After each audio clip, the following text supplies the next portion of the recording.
Assalamualaikum warahmatullahi wabarakatuh. Kali ini saya akan bahas contoh soal penilaian akhir semester Fikih kelas 10 semester 1. Soal yang pertama, Amin selalu membuang paku yang ada di jalan saat ia berjalan kaki. Hal ini dilakukannya tanpa pamrih, karena yakin perbuatannya akan mendatangkan kebaikan bagi dirinya dan pejalan kaki lainnya.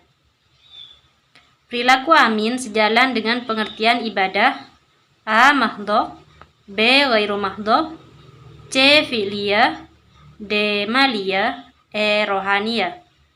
Jawabannya adalah B. Ghairu mahdhah.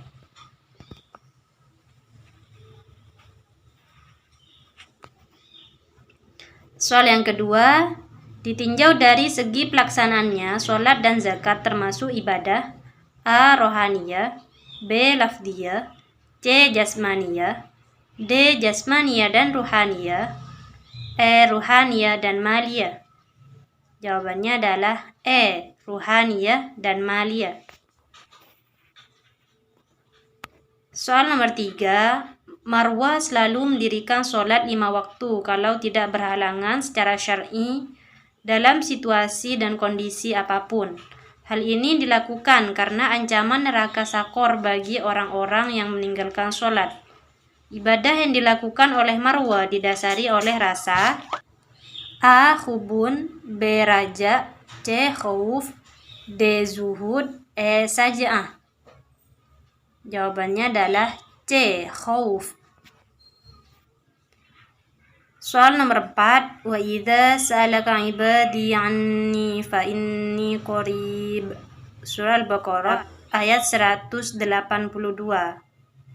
Prinsip ibadah yang sesuai dengan ayat di atas adalah A. Pada dasarnya ibadah itu mudah dan tidak memberatkan. B. Hanya Allah yang berhak disembah dan dimintai pertolongan. C. Ibadah hendaklah didasari hati yang ikhlas semata-mata karena Allah.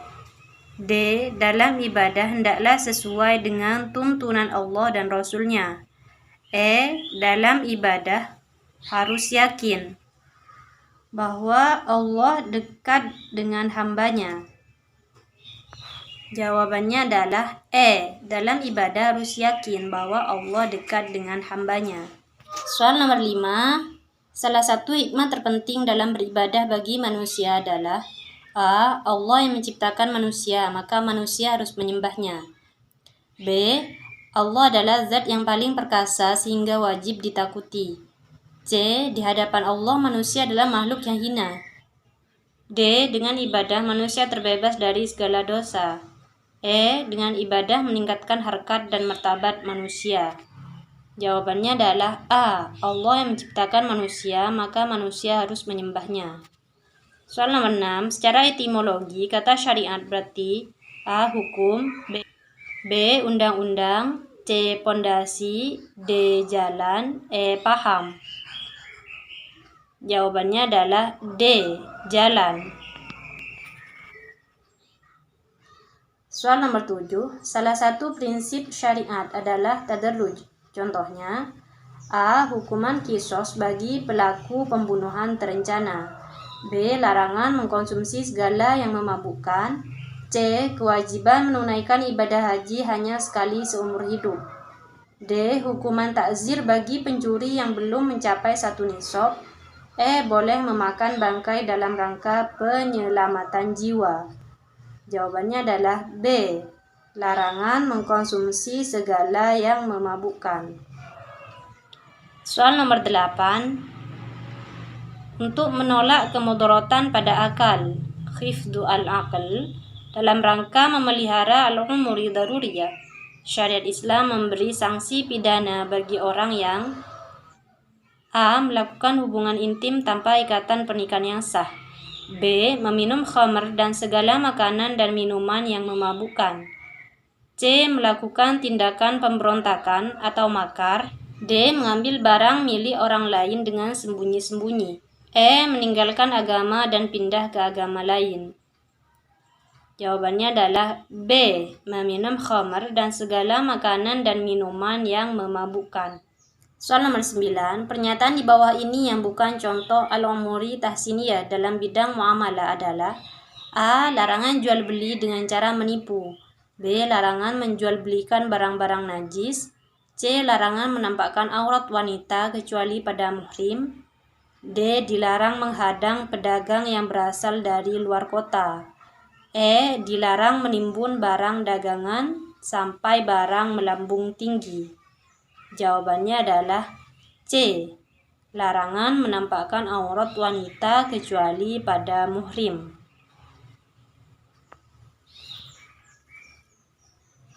Soal nomor 10. Innallaha yuhibbut tawwabin wa yuhibbul mutatahhirin.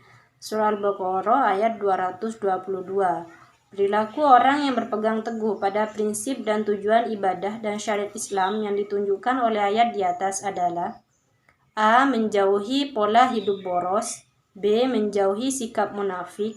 C. Berbudi pekerti yang luhur. D. Selalu menjaga kesucian diri. E. Selalu taat menjalankan ibadah. Jawabannya adalah D. Selalu menjaga kesucian diri. Soal nomor 11. Fahri menolak dengan tegas ajakan temannya Fadlan untuk masuk komunitas yang meyakini bahwa Allah menurunkan Nabi lagi setelah Nabi Muhammad SAW.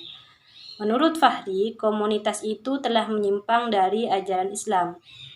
Tindakan Fahri adalah cara berpegang pada prinsip dan tujuan ibadah dan syariat Islam dalam bidang A. Ibadah, B. Akidah, C. Hukum, D. Muamalah, E. Uqubat. Jawabannya adalah B. Akidah.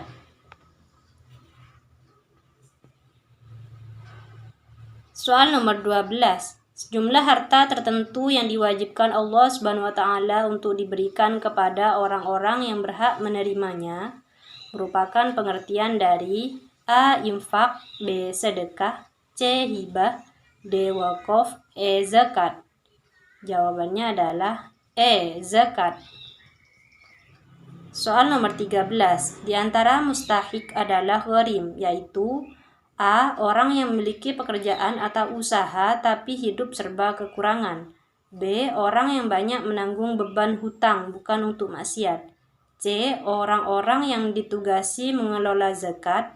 D. Para sukarelawan yang memerangi musuh Islam. E. Orang non-muslim yang masuk agama Islam. Jawabannya adalah B. Orang yang banyak menanggung beban hutang bukan untuk maksiat. Soal nomor 14. Bismillahirrahmanirrahim. Wa atu haqqahu yawma hasadih. Surah Al-An'am ayat 241. Batas waktu haul wajib mengeluarkan zakat pada jenis biji-bijian atau buah-buahan yang terkandung pada potongan ayat di atas adalah: A. 1 tahun, B. 2 bulan, C. 6 bulan, D. pada saat panen, E. tidak terbatas. Jawabannya adalah D. pada saat panen. Soal nomor 15. Hilman seorang kontraktor. Penghasilannya di tahun ini mencapai 500 juta.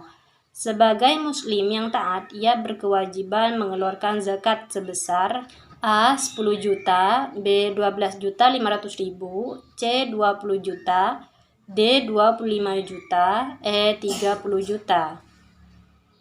Jawabannya adalah B. 12.500.000. Soal nomor 16. Semua harta yang berkembang wajib dikeluarkan zakatnya kalau sudah mencapai 1 nisab. Nisab perak sebesar 200 dirham atau sama dengan A. 930 gram, B. 960 gram, C. 936 gram, D. 630 gram, E. 624 gram. Jawabannya adalah E. 624 gram. Soal nomor 17. Apabila ibadah zakat betul-betul dilaksanakan secara konsekuen oleh semua wajib zakat sesuai dengan syariat Islam, maka akan memberikan hikmah yang amat besar. Di antaranya bagi masyarakat adalah: A. Mendidik manusia agar sadar bahwa harta bukan tujuan hidup. B. Mengikis sifat kikir dan menimbulkan sifat pemurah. C. Membersihkan diri dari harta yang dimiliki tercampur dengan harta yang tidak halal. D. Ungkapan rasa syukur atas nikmat dan kekayaan yang diberikan Allah. E. Memperkecil jarak perbedaan ekonomi antara orang kaya dan orang miskin. Jawabannya adalah E. Memperkecil jarak perbedaan ekonomi antara orang kaya dan orang miskin. Soal nomor 18, lembaga yang khusus mengelola zakat dan dibentuk oleh masyarakat adalah A. Bazis, B. Baitul Mal, C. BKM, D. LAS, E. BAS. Jawabannya adalah D. LAS. LAS adalah lembaga amil zakat. Soal nomor 19, agar zakat yang dikeluarkan oleh wajib zakat atau muzaki tepat sasaran, pemerintah Indonesia membuat peraturan tentang pengelolaan zakat, yakni A. Undang-Undang Nomor 38 Tahun 1999. B. Undang-Undang Nomor 36 Tahun 1999. C. Undang-Undang Nomor 39 Tahun 1999. D. Undang-Undang Nomor 36 Tahun 1998. E. Undang-Undang Nomor 38 Tahun 1998. Jawabannya adalah A. Undang-Undang Nomor 38 Tahun 1999. Soal nomor 20. Haji Imron petani yang kaya raya. Tahun ini ia akan berangkat haji yang kedua bersama seluruh anggota keluarganya. Ditinjau dari sosial ekonomi dan kesehatan, ia tergolong orang yang mampu. Hukum ibadah haji bagi Haji Imron adalah A. Wajib ain, B. Wajib kifayah, C. Sunnah, D. Mubah, E. Makruh. Jawabannya adalah C. Sunnah. Soal nomor 21, ibadah haji tidak sah apabila tidak memenuhi syarat. Yang bukan syarat haji dari pernyataan berikut adalah A. Islam, B. Dewasa, C. Berakal, D. Mampu, E. Adil. Jawabannya adalah E. Adil. Soal nomor 22, manasik dalam ibadah haji yang harus dilaksanakan. Apabila satu ditinggalkan, maka ibadah hajinya tidak sah dan tidak bisa diganti dengan dam. Disebut A. Rukun haji, B. Wajib haji, C. Sunnah haji, D. Syarat haji, E. Keutamaan haji. Jawabannya adalah A. Rukun haji. Soal nomor 23. Kewajiban terakhir yang dikerjakan oleh jemaah haji dari luar kota Mekah sewaktu meninggalkan kota Mekah adalah A. Tawaf wada, B. Tawaf kudum, C. Tawaf ifadah, D. Tawaf tahallul, E. Tawaf nazar. Jawabannya adalah A. Tawaf wada. Soal nomor 24, di antara amalan dalam ibadah haji di bawah ini yang termasuk wajib haji adalah A. Ihram, B. Wukuf, C. Melempar jumroh, D. Sa'i, E. Tawaf ifadah. Jawabannya adalah C. Melempar jumroh. Soal nomor 25, perbedaan antara ibadah haji dan umroh ditilik dari rukun haji adalah A. Pada rukun haji harus berihram, sedangkan pada umroh tidak perlu.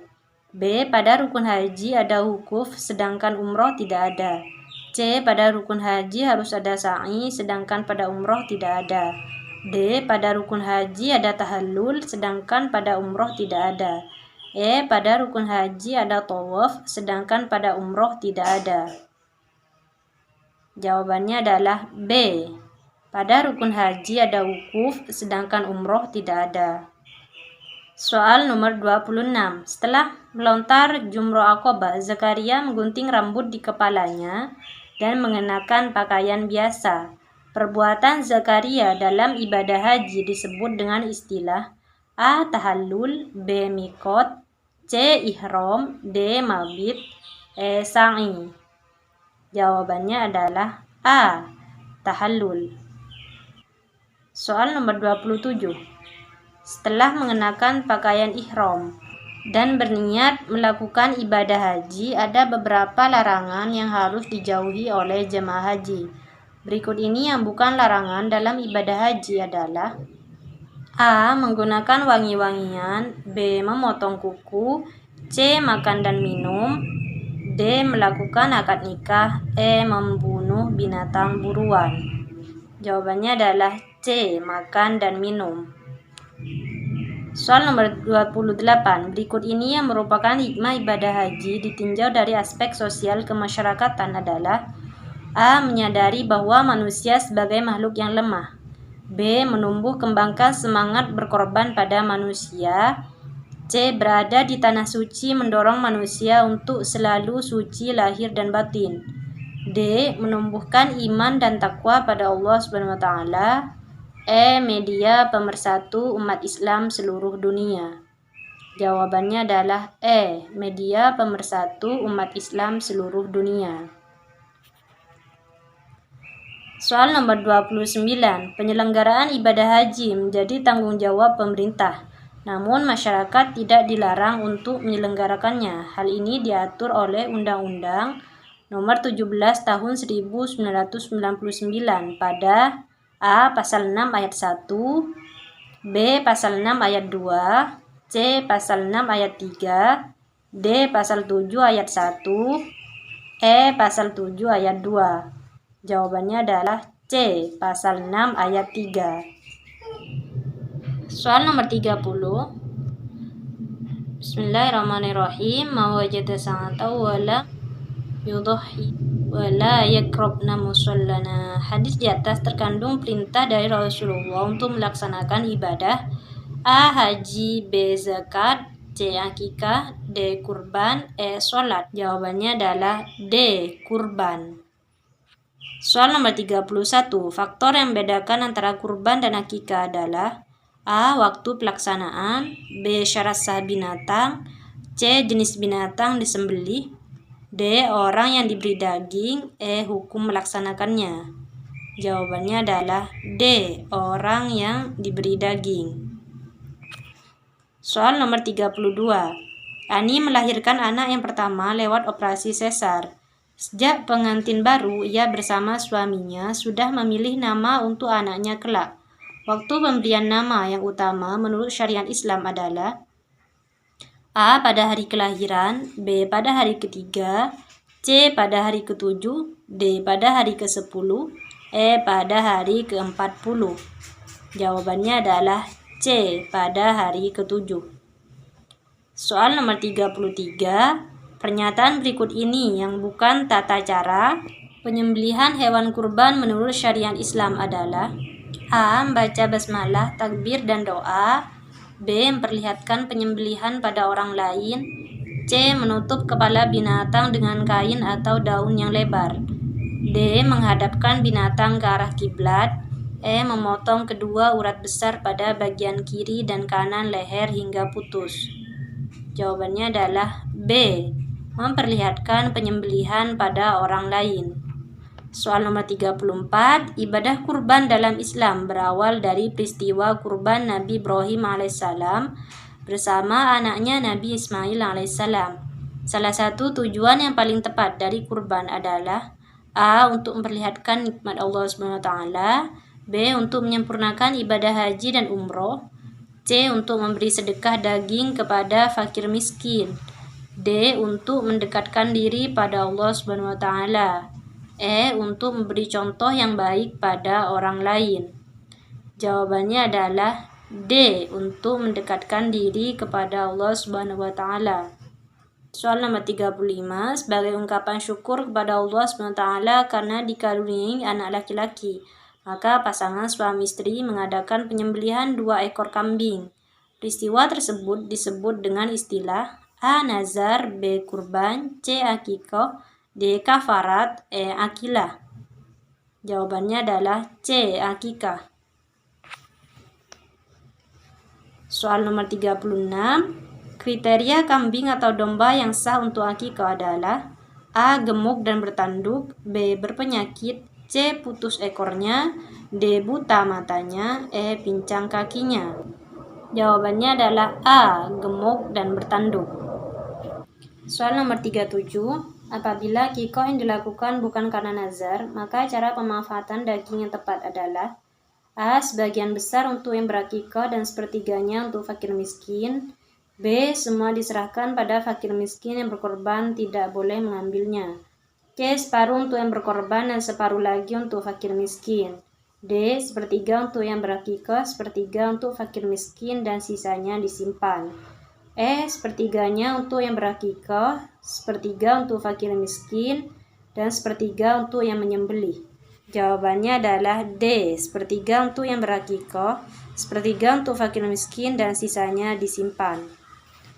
Soal nomor 38. Jamal meninggal dunia dalam kecelakaan lalu lintas. Ia tidak memiliki istri dan tidak punya muhrim. Karena Jamal merupakan pendatang dari daerah lain yang ada di daerah tersebut. Cara memandikan jenazah Jamal adalah A. Dimandikan oleh keluarga istrinya, B. Dimandikan oleh keluarganya, C. Dimandikan oleh perempuan, D. Dimandikan oleh laki-laki, E. Ditayamumkan. Jawabannya adalah D. Dimandikan oleh laki-laki. Soal nomor 39. La ta'alu fil kafni fa innahu sulbu sari'a. Rawahu Abu Daud. Amalan disunahkan dalam mengkafani mayat sesuai dengan perintah Rasulullah di atas adalah A. Kain kafan baik, bersih, dan warna putih. B. Kain kafan dari bahan yang tidak transparan. C. Kain kafan 3 lapis untuk laki-laki dan 5 lapis untuk perempuan. D. Mengusapi kain kafan dengan dahan kayu yang wangi. E. Kain kafan dari bahan yang tidak mahal. Jawabannya adalah C. Kain kafan 3 lapis untuk laki-laki dan 5 lapis untuk perempuan. Soal nomor 40. Ilham ditunjuk sebagai imam pada sholat jenazah dan yang meninggal dunia seorang perempuan. Posisi Ilham yang benar adalah A. Searah kepala jenazah, B. Searah punggung jenazah, C. Searah betis jenazah, D. Searah perut jenazah, E. Searah lutut jenazah. Jawabannya adalah D. Searah perut jenazah. Soal nomor 41. Undang-undang yang menjelaskan tentang penyelenggaraan ibadah haji adalah A. Undang-Undang nomor 17 tahun 1999, B. Undang-Undang nomor 20 tahun 1999, C. Undang-Undang nomor 25 tahun 1999, D. Undang-Undang nomor 30 tahun 1999, E. Undang-Undang nomor 37 tahun 1999. Jawabannya adalah C. Undang-Undang nomor 25 tahun 1999. Soal nomor 42. Mengerjakan haji dan umroh dengan cara mendahulukan haji daripada umroh dan keduanya dilaksanakan secara terpisah disebut A. Haji tamattu, B. Haji kiron, C. Haji ifrad, D. Haji wada, E. Haji perpisahan. Jawabannya adalah C. Haji ifrad. Soal 43. Bismillahi Allahu Akbar merupakan kalimat yang dibaca jemaah haji ketika A. Tawaf, B. Zikir, C. Melontar jumroh, D. Tiba di makom Ibrahim, E. Tahallul. Jawabannya adalah A. Tawaf. Soal nomor 44. Memperteguh dan meningkatkan takwa kepada Allah SWT termasuk dalam kategori A. Hikmah haji dan umroh, B. Hikmah haji tamattu, C. Hikmah haji wada, D. Hikmah haji ifrad, E. Hikmah haji kiron. Jawabannya adalah A. Hikmah haji dan umroh. Soal nomor 45. Berikut ini merupakan hikmah yang dapat diambil dari ibadah akikah adalah kecuali A. Menciptakan hubungan harmonis dengan tetangga dan saudara, B. Menambah sikap apatis terhadap sesama, C. Meningkatkan kesadaran dalam beragama, D. Implementasi rasa syukur kepada Allah SWT, E. Menanamkan kecintaan anak kepada orang tua. Terima kasih sudah menonton. Jangan lupa klik tombol like dan subscribe ya. Assalamualaikum warahmatullahi wabarakatuh.